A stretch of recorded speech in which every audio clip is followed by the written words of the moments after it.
अरे बहू रानी तो सारा सारा दिन कमरे में बंद रहती है, कोई काम भी नहीं। मैं तो बोर हो जाती हूँ, क्या करूँ। तभी मीना की सहेली रीना उससे मिलने आती है। अरे मेरे घर का भी यही हाल है। बेटा ऑफिस और बहू कमरे में बंद, समय काटे नहीं कटता। लेकिन अब सच मानो तो वक्त ही नहीं है कि वक्त से रोटी भी खा लूं। अरे बहन, मुझे भी बता दे कौन सा जादू चलाया है। मैं भी अब जिंदगी के बचे कुचे दिन आराम से काट लूं। दीवारें देख देख कर तो बोर हो गई हूं मैं। रीना मीना को एक स्मार्टफोन देती है। ये ले, ये है वो छड़ी जो जादू करती है। इसमें मैंने तेरा फेसबुक अकाउंट भी बनाया है, एंजल प्रिया के नाम से। बस अब यहाँ दोस्त बना और सबसे बातें कर। सास को पहले तो उतना समझ नहीं आता है, लेकिन धीरे धीरे वो उसकी आदत डाल लेती है। माँ जी जल्दी से खाना खा लीजिए, मुझे थोड़ा काम है। अरे तू जा, मैं खा लूंगी, अभी वक्त नहीं है। और सासू माँ मोबाइल में मुंह गड़ाए जवाब दे देती है।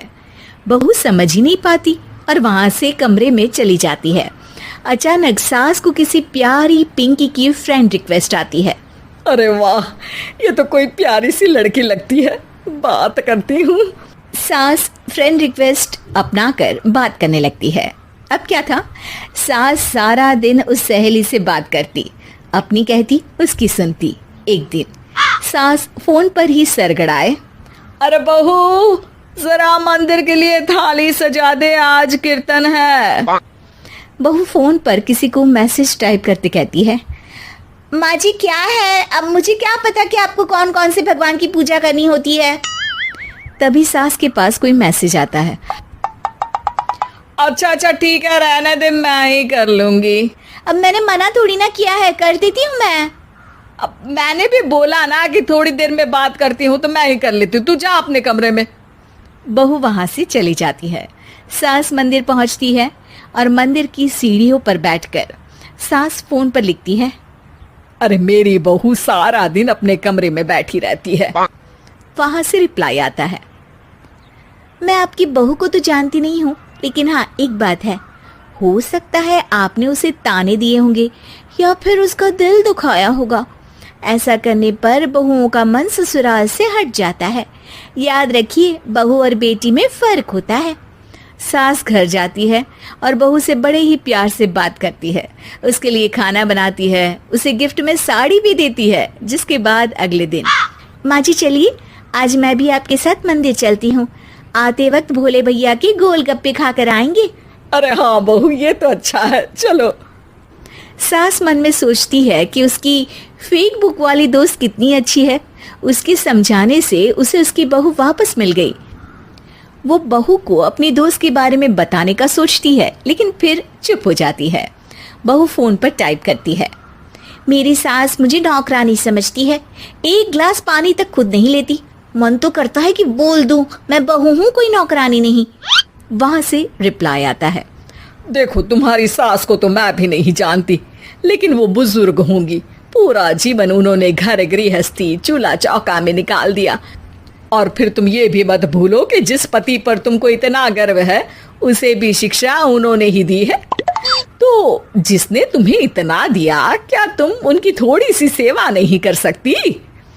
बहू भी अगले दिन से सास का सारा काम करती, उनके पैर दबाती, उनका ख्याल रखती, उनके साथ घूमने जाती। एक दिन सास, बहू ये लो मेरा हीरे का हार। पहले तो सोचा था कि अपनी बेटी को दूंगी, लेकिन आज जब मेरे हाथ पैर में दर्द था तो तुम मेरा साथ दे रही थी। समय पर खाना पानी देकर तुमने ही मेरा बुढ़ापे में साथ दिया। उसके हिस्से का बहुत कुछ मैं उसे दे चुकी हूँ, लेकिन ये अब तेरा। बहू तो ये देखकर खुशी से उछली जाती है। वो सास को गले लगाकर कहती है। माँ जी, आज सच में बहुत अच्छी है। भला हो उस एंजल प्रिया का, जिसने मुझे आपसे वापस मिलवा दिया, वरना मैं तो हमेशा आपको गलत ही समझती। मैं तो सोचती थी काश वो एंजल प्रिया मेरी सास होती। क्या नाम लिया बहू? एंजल प्रिया तेरी फेक बुक फ्रेंड है? हाँ माँ जी, वो बहुत अच्छी है। उन्होंने ही मुझे बताया कि सास की कीमत क्या होती है। अरे बहू, कहीं तू प्यारी पिंकी तो नहीं? जी माँ जी, मैं ही हूँ प्यारी पिंकी। क्यों? सास बहू को गले लगाकर कहती है। मैं भी यही सोचती थी कि काश प्यारी पिंकी मेरी बहू होती। शुक्रिया बहू।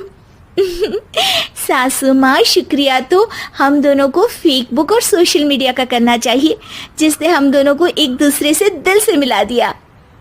अब तक दोनों को समझ आ गया था कि जो खुशी वो बाहर ढूंढ रहे थे, सच में तो वो उनके घर में ही थी।